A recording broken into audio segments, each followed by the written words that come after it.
அப்ப எப்ப அதிகாரம் கைக்கு வருதோ அப்ப ஆளுகை தொடங்க ஆரம்பிக்கிறது. அதிகாரம் வேறு, ராஜரிகம் வேறு. இது ரெண்டையும் நீங்க புரிஞ்சுக்கணும். நீங்க சொல்லுங்க, அப்ப ஏன் சார் கைக்கு எல்லா அதிகாரம் வந்துருச்சுன்னா அப்புறம் ஏன் சார் இந்த உலகம் இப்படி இருக்கு, அப்புறம் ஏன் சார் ஒருத்தன் செத்துக்கிட்டு இருக்கான், ஏன் சார் வியாதி இருக்கு, ஏன் சார் ஹாஸ்பிட்டல் நிரம்பி இருக்கு என்கிற கேள்வி உங்களுக்கு ஒரு போல எனக்கு வருகிறது. நான் ஒரு கேள்வி கேட்டதோட சேர்ந்து இன்னொரு கேள்வி, பரிகரிக்கப்படும் கடைசி சத்துரு மரணம் தானே இருக்கு. அப்ப அந்த சத்துரு பரிகரிக்கப்படல, அது ஜெயிக்கப்படலாம் தானே அர்த்தம். தம்பி, ஜெயிக்கிறது வேற, பரிகரிக்கப்படுறது வேற. கை தட்டுங்க ஒருத்தவருக்கு. சிலுவையில ஒண்ணு விடாம அம்புட்டையும் ஜெயிச்சிட்டாரு, மரணத்தை ஜெயமாய் விழுங்கினார். சொல்றது புரியுதா? ஒரு பாம்போட பல்ல புடுங்கிறது வேற, ஒரு பாம்பை சாகடிக்கிறது வேற. தேவன் 2000 வருஷத்துக்கு முன்னாடி மரணத்தை விட்டுட்டு மத்ததை ஜெயிக்கல, அம்புட்டையும் ஜெயிச்சிட்டாரு. அம்புட்டையும் ஜெயிச்சிட்டாரு அப்படின்னு புரிஞ்சுக்கிட்டு மரணத்தை நீ ஜெயிப்ப பாரு, அதுதான் அது. நீதான் அதை கடைசியா ஜெயிக்கிற. ஆனா தேவன் அதை முன்னாடியே ஜெயிச்சிட்டாரு. ஜெயிக்கிறது வேற, பரிகரிக்கப்படுறது வேற. பரிகரிக்கப்படுறதுனா அது ஏரியாலே இல்லாம பண்றது. கை தட்டுங்க ஒரு காமே. அப்ப அவரு ஜெயிச்சாரு.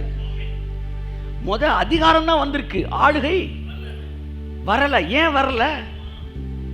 ஏன் வரலன்னா ஆளுகை செய்யறவன் தூங்கிட்டு இருக்கிறான். கெட்ட பய தூக்கத்தில் இருக்கிறனால.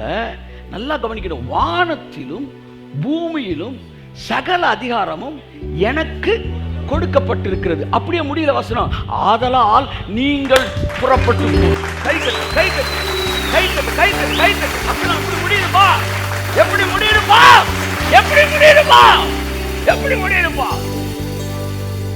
எனக்கு அதிகாரம் இருக்கு, நீ புறப்பட்டு போல. என்ன அர்த்தம்? என் அதிகாரத்தை பயன்படுத்துறதுக்கு நீ புறப்பட்டு போ. ஏன் 1000 வருஷ அரசாட்சி மேனிஃபெஸ்டேஷனுக்குள்ள வரல? நீயும் நானும் தூங்கிட்டு இருக்கனால வரல. தேவனுடைய ஆளுகை எப்படி இருக்கு தெரியுமா?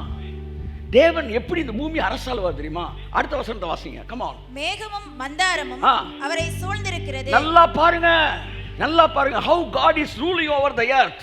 அவரு மேகத்துக்குள்ள தன்னை மறைச்சிருப்பாராம். புரிஞ்சவங்க மட்டும் கை தட்டுங்க. நீங்கள் தேவன் ராஜ்யம் பண்ணும்போது தேவனை நீங்கள் பார்க்க முடியாது.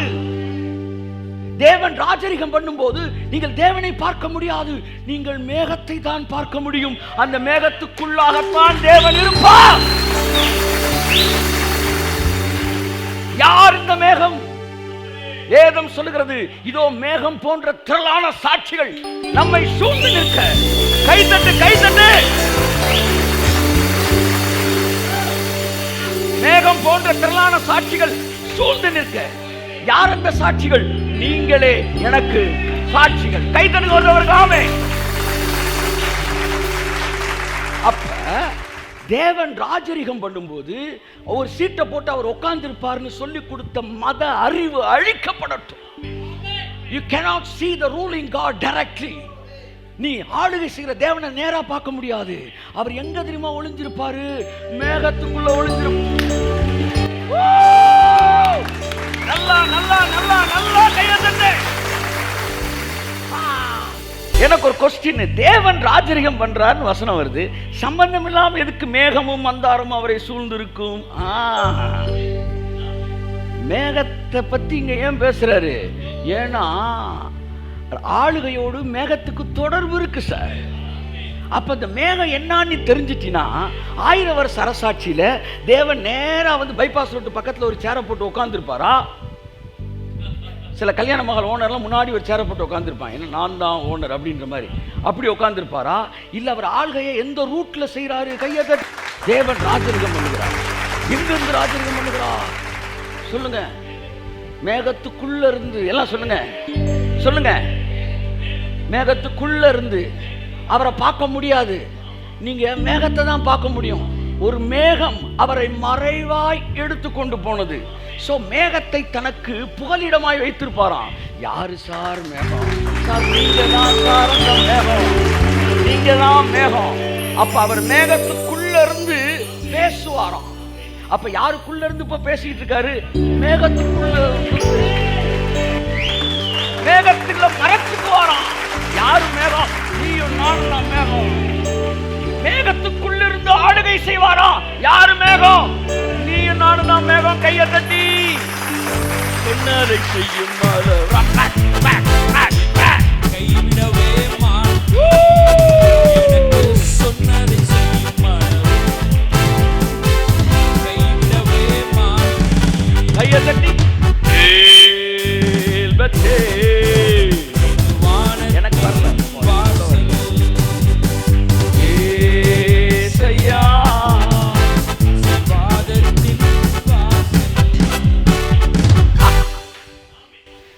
ராஜரீகத்தையும் ராஜரீகத்தையும் ஆட்சி அதிகாரத்தை பெறுவதற்கு நிறைய வித்தியாசம் இருக்கு. இப்போ நான் ஒரு விஷயம் சொல்றேன். தம்பி ராஜ்குமார் கையில் அதிகாரத்தை கொடுத்தா அது செயல்படுமான்னு சந்தேகமா இருக்கு. வேற யாராச்சும் அதிகாரத்தை செயல்படுத்த ரொம்ப முக்கியம். அதிகாரத்தை வாங்குறது முக்கியம் இல்லை, ராஜரீகம் பண்ணணும், அது முக்கியம். ஓகே, சம்படி ஒவ்வொருத்தனையும் ஆண்களை தான் கூப்பிடணும், என் பெண்களை கூப்பிடக்கூடாது. வாமா மீனா, முன்னாடி வாமா. மீனா கொஞ்சம் தானா அப்படியே வா மீனா. ஏன்னா மீனாட்ட சொல்றேன், மீனா இந்த சர்ச்சு கொஞ்சம் அங்கங்க சிதிலம் அடைந்திருக்கிறது, வந்து அங்கங்க கொஞ்சம் சரி பண்ண வேண்டியிருக்கு. அதனால இதை சரி செய்ய வேண்டிய சகல அதிகாரத்தையும் நான் இப்பொழுது உனக்கு கொடுக்கிறேன் அப்படின்னு சொல்றேன். ஒரு பேச்சுக்குமா கொடுத்துட்டேன். இப்போ அதிகாரம் கை மாறிடுச்சா? சொல்லுங்க சார், அதிகாரம் வந்துருச்சா வரலையா? என்னம்மா ஜோனா இப்படி கை கட்டுற?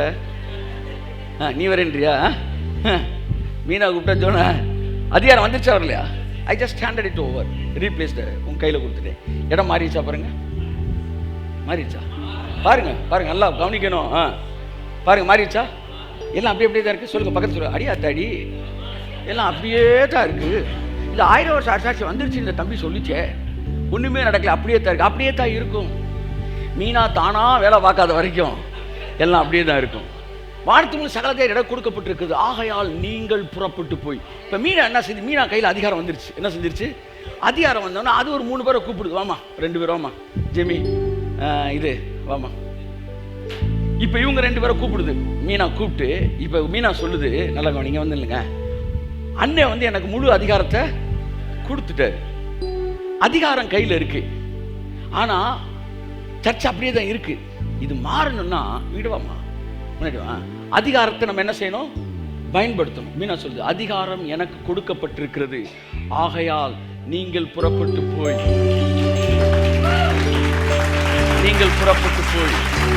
எதுக்கு உங்க புறப்பட்டு போகணும்? பெற்ற அதிகாரத்தை செயல்படுத்துவதற்கு. பெற்ற அதிகாரத்தை. அப்ப அதிகாரத்தை வாங்கிட்டு, இப்ப பிரச்சனை எங்க தெரியுமா? வாங்கினதுல இல்ல பிரச்சனை, கொடுத்ததுல இல்ல பிரச்சனை, இங்க இருக்கு.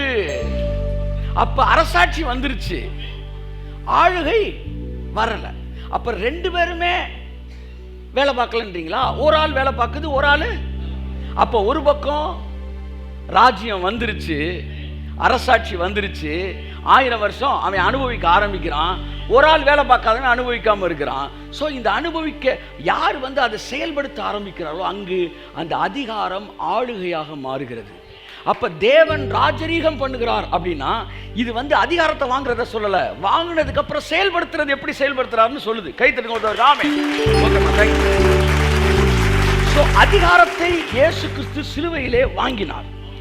வானத்திலும் பூமியிலும் சகல அதிகாரமும் எனக்கு கொடுக்கப்பட்டிருக்கிறது. சகல அதிகாரம் கொடுக்கப்பட்ட பிறகு வேறு எந்த அதிகாரத்திற்காக நீங்களும் நானும் காத்திருக்க வேண்டும்? சகல என்கிற வார்த்தையை நான் இங்கு சற்று அதிகமாக போக்கஸ் பண்ண விரும்புகிறேன். சகல அதிகாரமும் கொடுக்கப்பட்டிருக்கும் போது வேறு எந்த அதிகாரத்திற்காக நீங்கள் ஆளுகை செய்ய காத்துக் கொண்டிருக்கிறீர்கள்? சொல்லுங்க சார். அப்பொழுது ஜனங்கள் மௌனமாயிருந்தார்கள். கர்த்தரை சேவிப்பது ஆகாரரை கண்டால் பின்பு யாரை நீங்கள் சேவிக்க போகிறீர்கள் என்கிற கேள்வி கேட்டபோது ஜனங்கள் மௌனமாயிருந்தார்கள். எந்த மட்டும் 2 நினைவுகளால் குந்தி குந்தி நடப்பீர்கள்? கர்த்தர் தெய்வமானால் கர்த்தரை பின்பற்றுங்கள், பாகால் தெய்வமானால் பாகாலை பின்பற்றுங்கள். அது உசுர கொடுத்து பேசுறான். ஜனங்கள் அமைதியாயிருந்தார்கள். வாயை தெர, கொமட்டில் 2 குத்து குத்து, பக்கத்தில் இருக்கிறாள் குத்து, இதை சான்ஸ். வீட்டில் மட்டும் வாய் அப்படி திறக்கிற, கேட்கிறார்ல, சொல்லு போடுங்க கொமெண்ட்ல. நான் வீட்லயும் திறக்கிறேன் இல்லை சார்.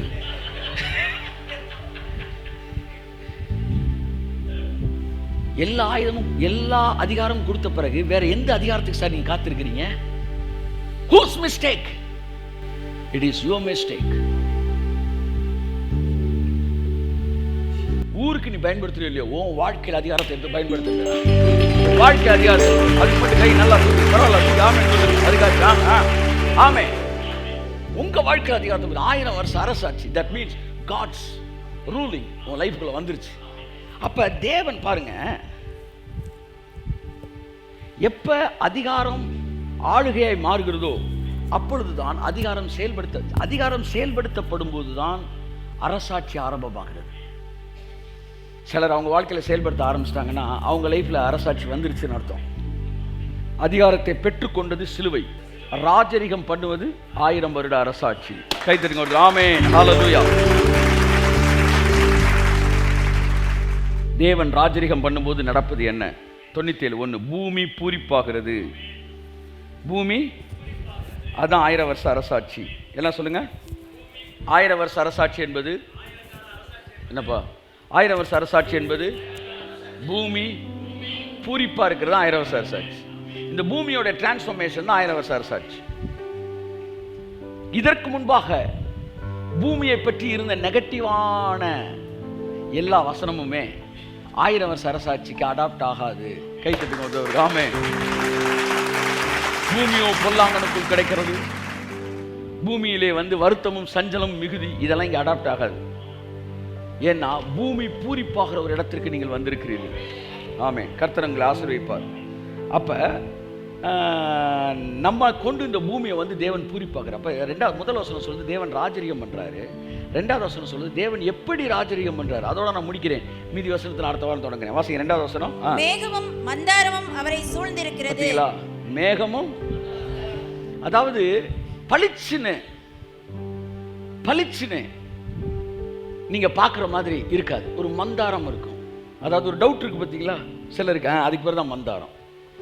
மந்தாரம்னா வெயிலா இல்ல, மந்தாரம்னா நிழலா அதுவும் இல்ல, ரெண்டுக்கு நடுவுல கிரே. அப்ப தேவன் எங்க இருக்கிறாராம்? மேகத்தை தனக்கு சூழ வைத்திருக்கிறாராம். ஏன் முதல் வசனம் ராஜரீகத்தை பேசிட்டு 2வது வசனம் மேகத்தை பத்தி பேசுதுன்னா, ராஜரீகமே மேகத்துக்குள்ள இருந்து தான் வருது. அவர் நேரடியாய் பூமியை அரசாளவில்லை, நம் மூலமாய் தான் பூமியை அரசாளுகிறார். ஆகையால் தான் வேதம் சொல்கிறது நாம் அவரோடு கூட பூமியிலே அரசாளுவோம். இங்க மினிஸ்ட்ரியில யாராச்சும் ஒரு பையனை பார்த்து, தம்பி என்னப்பா செய்யற அப்படின்னா, அண்ணன் கூட ஊழியம் பண்ணிக்கிட்டு இருக்கிறேன். எப்படி அண்ணன் கூட ஊழியம்னா அண்ணன் போற இடத்துல கூடயே போயிட்டே இருக்கிறதா? அப்படின்னா என் கூட இருக்க 50 பேர் நான் போற இடமே இருப்பேன். அப்படி இல்லை, அண்ணன் வேற இடத்துல இருப்பா, நீங்க வேற இடத்துல இருப்பீங்க. ஆனா அண்ணன் சொன்னதை செஞ்சுக்கிட்டு இருப்பீங்க. நீங்க தூரத்துல இருந்து செஞ்சுக்கிட்டு இருந்தாலும் அண்ணன் கூட செஞ்சுக்கிட்டு இருக்கிறீங்க. அப்படித்தான் உன்னதங்களில் அவரோடு கூட உட்கார்ந்து அவரோடு கூட பூமியை ஆளுகை செய்யறோம்னா அவர் கூடவே இருக்கிறது இல்லை, நம்ம இருக்கிற இடத்துல இருந்து அவர் சொன்னதை நான் இங்க இருந்து செய்யும் போது நான் அவரோடு கூட ஆளுகை செய்து கொண்டிருக்கிறேன். என் இடத்துல இருந்து தேவன் எனக்கு சொன்னதை நான் செஞ்சுக்கிட்டு இருக்கும் போது இப்ப நான் அவர் கூட இருந்து நான் ஆளுகை செஞ்சுக்கிட்டு இருக்கிறேன். ஆகவே உங்கள் இடத்திலே நீங்கள் தேவனுடைய ஆளுகையை கட்டவிழ்க்க வேண்டும் என்பதை இந்த காலை வேளையில பரிசுத்த ஆவியானவர் உங்களுக்கு ஞாபகப்படுத்துகிறார். உங்கள் மனக்கண்களை திறக்கிறார். அமர்ந்திருப்பதல்ல முக்கியம், ஆளுகை செய்ய வேண்டியது முக்கியம். நீங்கள் ராஜாக்களாய் அழைக்கப்பட்டிருக்கிறீர்கள், நீங்கள் ஆசாரியர்களாய் அழைக்கப்பட்டிருக்கிறீர்கள். உங்களுக்கு 2 முக்கியமான ரோல் இருக்கு.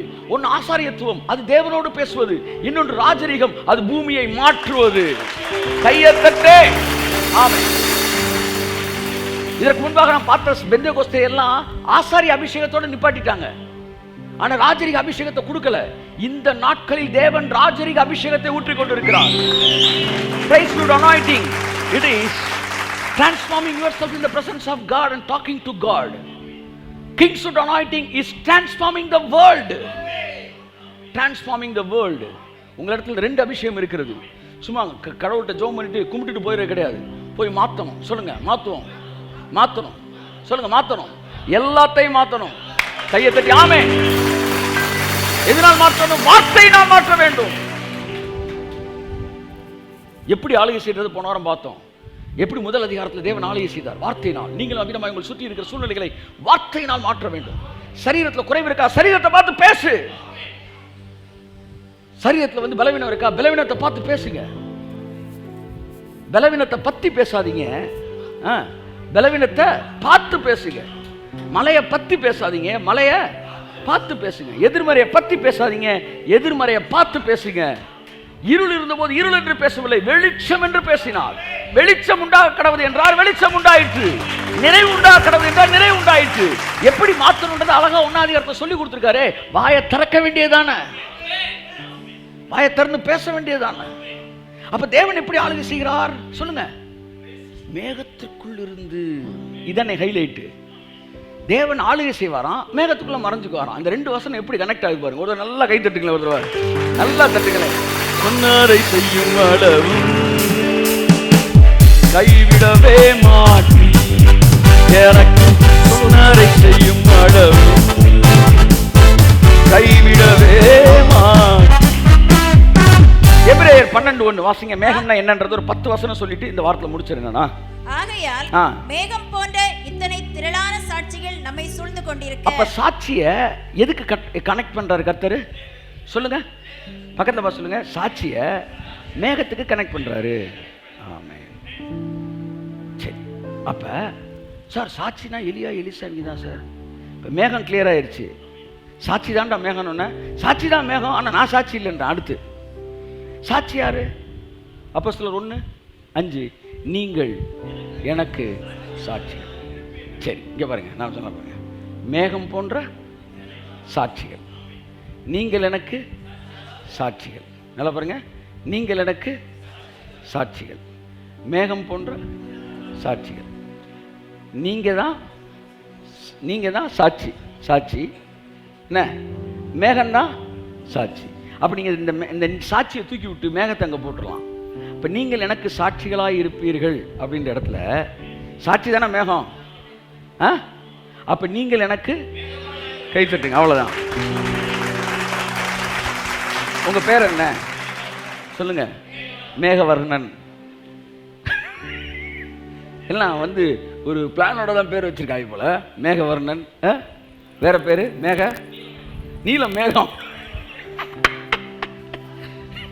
நீலம் மேகம். இன்னும் உங்க பேர் நீலம். நீங்கள் எனக்கு மேகமா இருப்பீங்க. ஏன் மேகத்துக்கும் அவருக்கு என்ன தொடர்பு? மேகத்துக்கு அவருக்கு என்ன தொடர்பு? வாசிப்போம். யாத்ராம் 24:16 இன்னொருத்தர் யாத்ரா 34:5 வாசிப்போம். கர்த்தருடைய மகிமை சீனாய் மலையின் மேல் தங்கி இருந்தது.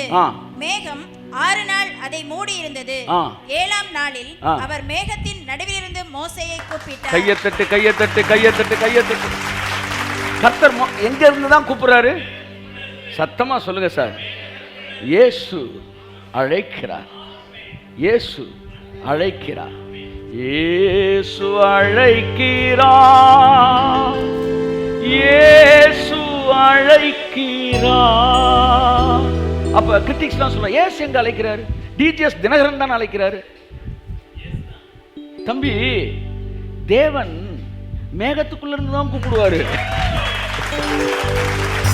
40 வருட காலம் இந்த சத்தம் மேகத்துக்குள்ள இருந்து தான் வந்துச்சு. ஒருவனும் அவரை பார்க்கவில்லை, ஆனால் சத்தம் மட்டும் அந்த மேகத்துக்குள் இருந்து கேட்டுக்கொண்டே இருந்தது. மோசேயை தேவன் மேகத்துக்குள் இருந்து கூப்பிட்டார். இன்றைக்கு கூட தேவன் உன்னோடு ஒரு மேகத்துக்குள் இருந்துதான் பேசிக் கொண்டிருக்கிறார். காரணம், தேவன் எப்பொழுதும் மேகத்தை தனக்கு மறைவிடமாய் வைத்துக் கொள்ளுகிறவர். அவர் எப்பவுமே வெளியில தன்னை காட்ட மாட்டார். மேன் ஆஃப் காடுக்குள்ளதான் இருப்பார். He hide himself in a cloud. 34:5 வாசிங்க சிஸ்டர். கர்த்தர் ஒரு மேகத்தில் இறங்கி அங்கே அவன் அருகே நின்று கர்த்தருடைய நாமத்தை கூறினார். கர்த்தர் மேகத்துல தான் இறங்கி வராரு. அப்ப God's presence எப்ப வருது? ஒரு மேன் ஆஃப் காட் உள்ள வரும்போது அப்படியே God's presence. ஒரு தேவ மனுஷன் நீங்க இருக்கிற ஸ்தலத்துக்கு வந்தானா என்ன அர்த்தம்னா, மேகம் இப்ப உங்க வீட்டுக்குள்ள வந்திருக்கு. கையை தட்டு. ஆமென், ஆமென், ஆமென், ஆமென், ஆமென், ஆமென். Clapping, clapping, clapping. Praise God. Hallelujah. வாப்பா வாப்பா வாப்பா. Praise the Lord. முடிச்ச பிறகு தனியா தட்டிட்டு இருக்கிறேன். It's speaking from a cloud. He's descending in a cloud. அவர் மேகத்தை ரதமாக்கி காற்றை செட்டையாக்கி பரப்பாராம். ஸோ மேகத்தை மறைவிடமாக்குவாராம். இது எல்லாமே மேன் ஆஃப் காடை பற்றி தான் சொல்லுது. வாசிக்க லேவியராகமம் 16ஆம் அதிகாரம் 2ஆம் வசனம், லூக்கா 9ஆம் அதிகாரம் 34, 35. இங்கேயும் கர்த்தராகிய இயேசு கிறிஸ்துவுக்கு மேகத்தில் இருந்துதான் ஒரு சப்தம் வருகிறது. எடுத்து வாசிக்கலாம். கிருபாசனத்தின் மேல் ஒரு மேகத்தில் நான் காணப்படுவேன். ஏங்க எல்லா இடத்துல இந்த மேகத்தோடே வராரு? அப்ப 1000 வருஷ அரசாட்சியிலையும் நீங்க நினைக்க மாதிரி இந்த பசுமலைக்கு மேல ஒரு சேரை போட்டு உட்கார்ந்துருப்பாரு, இல்ல திருப்புறம்ன்ற மலையில வந்து கையில வேலோடு அப்படி இருப்பாரு. அப்படிலாம் தயவு செய்து எதிர்பார்க்காதீங்க. நீ எதிர்பார்க்கிற 1000 வருஷ அரசாட்சி அதுதான் தலையில. That is not millennium age. தேவன் பூமியவே ரூல் பண்ணுவாராம். ஆனா எதுக்குள்ள இருந்து தான் ரூல் பண்ணுவாராம்? மேகத்துக்குள்ள இருந்து தான் ரூல் பண்ணுவாராம். இதுக்கப்புறமும் உனக்குள்ள தேவனுடைய வல்லமையும் அதிகாரம் இருக்குன்றது புரியாம, உன் சூழ்நிலையை மாத்தாம, தேவனுடைய ஆளுகையை கட்டவிழ்க்காம, ராஜரீகம் பண்ணாம நீ தூங்கி கொண்டிருப்பாயானால் உன்னுடைய வாழ்க்கையிலே அந்த 1000 வருஷ அரசாட்சியின் அனுபவத்தை நீ மிஸ் பண்ணி கொண்டிருக்கிறாய், நீ இழந்து கொண்டிருக்கிறாய். மகனே மகளே, அதிகாரம் வந்து விட்டது, ஆளுகையும் தூங்கி விட்டது. கை தட்டும்போது ஆமென், பிரைஸ் காட், ஹalleluya. லூக்கா 9ஆம் அதிகாரம் 34, 35. இப்படி அவன் பேசுகையில் ஒரு மேகம் வந்து அவர்கள் மேல் நிழலிட்டது. அவர்கள் அந்த மேகத்துக்குள் பிரவேசிக்கையில் சீஷர்கள் பயந்தார்கள்.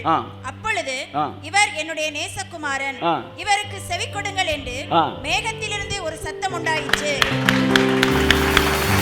எல்லாம் மேகத்துக்குள்ள இருக்குதான். எல்லாம் சொல்லுங்க. சிலர் மேகமே வேணான்றாங்க, சத்தம் மட்டும் வேணும்ன்றாங்க. அது எப்படி? மேகமே மகிமையின் மேகமே. உங்களை பார்த்து அவர் பாடுறாரு, வந்தால் போதுமே எல்லாம் நடக்குமே. ஹalleluya ஹalleluya. சார் அவர் சின்ன பையன் தான் சார், ஒரு 25 வயசு தான் சார் இருக்கும். மாமனா சார் 25 வயசு தான் இருக்கும். என்னமா பேசிட்டு இருக்காப்ல? கையளவு மேகம் தான் பெருமழை பொழிந்தது.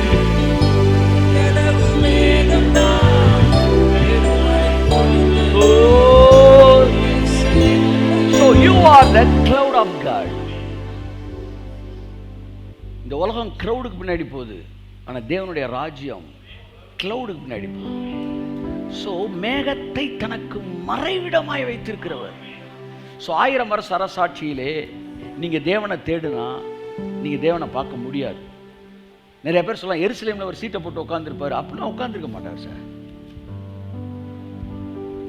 நீங்க லிட்டரலா வந்து அதை கனெக்ட் பண்ணவே முடியாது. மேகமும் மந்தாரமும் அவரை சூழ்ந்திருக்கும். அங்கிருந்து தான் அவர் ராஜரிகம் பண்ணுவார். இந்த நாட்கள் அவர் மேகத்துக்குள்ளா இருந்து ஆளுகை செய்கிற நாட்கள். ஸோ தொடர்ந்து பேசலாம்னு நினைக்கிறேன், பட் நேரம் இல்லாததுனால நான் அடுத்த வாரத்தில் கண்டினியூ பண்ண விரும்புகிறேன். இது என்னென்ன பேச விரும்புகிறேன் அப்படின்னா, அது அதிகாரத்தை வாசித்துட்டு முடிச்சிருங்க. அடுத்த வாரத்தில் அதை முடிச்சிடும். வாசிங்க 97. நீதியும் நியாயமும், நீதியும் நல்லா உச்சதோனில நியாயமும் அவருடைய சிங்காசனத்தின் ஆதாரம். பாருங்க, நீதி சிங்காசனத்தின் ஆதாரம். எந்த அளவு தேவ நீதியை நீ தெரிஞ்சு வச்சிருக்கிறியோ அந்த அளவு அவரோட த்ரோன் வலுவா உன் வாழ்க்கையில இருக்கும். So the throne is connected. The basement of the throne is connected with the enlightenment of God given righteousness. தேவனுடைய நீதியை குறித்த அறிவு தான் அவன் வாழ்க்கையில ஆதாரமே. சுயநீதியிலே நீ இருந்தினா 1000 வருஷ அரசாட்சி நீ பார்க்க முடியாது. ஆனா தேவ நீதியை குறித்த அறிவு தான் அவருடைய சிங்காசனத்தை உன் வாழ்க்கையில ஆதாரத்தையுமே.